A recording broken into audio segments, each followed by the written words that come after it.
Ate, ang ganda mo. May puti na pala. Ano, parang kami sa sarili mo. Ate, ano? Pagkatapos ng barbers. Barbers na yan, din natin. Oo, pero hindi masyado. Hindi masyadong malisi. So, hindi barbers. Ate, enjoy mo na yun. Kasi yung time na ikaw yung naghahanap buhay, tinitipid mo pa sa sarili mo dati. Ngayon ate, panahon naman na bayaran nila yung, hindi naman nila bayaran, pero kaya mo naman sila yung mag-gift. Eh, kasi sabi ko, dalaga ko na lahat. Masakit na. Sakit na. Ito, kaya na ano na rin. Bakit sa sarili niya? Hindi siya. Isa ko na ko. Eh, paano ka naman?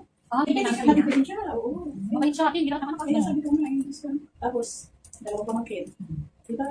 Pasok ko. Hindi dapat ng ano ate, gano'n. Kaya ko ba, may scholar ka pala. Pero hindi naman siya nag-ano ng scholar na ano yung grades. Okay, sabi ko yan. Pero sige, scholar ako, pero siguro yung pa sa kayo. Hindi ako nag-ano ng maunol kayo. Sama ka sa mo. Kasi sayang naman yung effort. Nag-effort yung magpapaaral.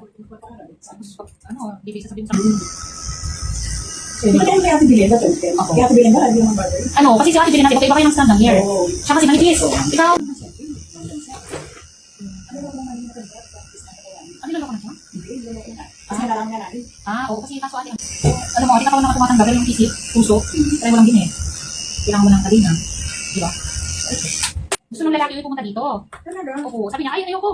Ayun na. Ayaw ni ate. Yun, baka nabigyan natin. Pero yung akang daw, ano, gusto siyang makita in person. Kasi sabi niya, ate Belen, matanda na ako. Baka mamaya may hanapin siya na hindi ko maibigay. Kaya, kinakatuwaan na lang niya na pinakausap na araw-araw. Hindi pinakausap na araw-araw. Eh, parang sa kanya, parang friends.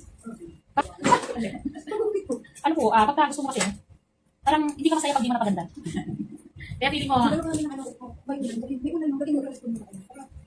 ay, gusto kaya naman.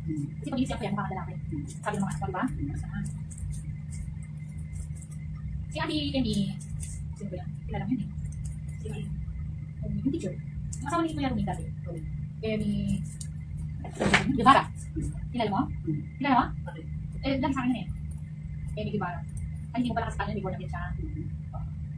Mga kanya sila. Yan, ayaw, ayan. Okay?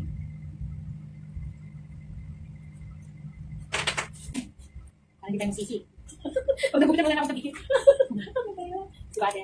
Pag naisiyan na, wala na. Okay. Kaya sabi, yung boy kasi kuya sabi, bakit tayo pa nung naligan ko tulay? Ayaw ko pala bang hindi matanda na. Hindi, yung mga oo. Sabi mo, ano, okay lang. Sabi ko kasi kung hindi ako nag-aaral sa church. Gusto mo muna. Maganda ba sa kanila? Tama, oo nga, Hindi siya. Hindi siya. tama. Pinaglilingkod ka sa tao. Dapat sulit happy ka. Sabi ko, dapat hindi na yun. Pero hanggang tayo, okay, hindi ko eh. Okay, okay naman.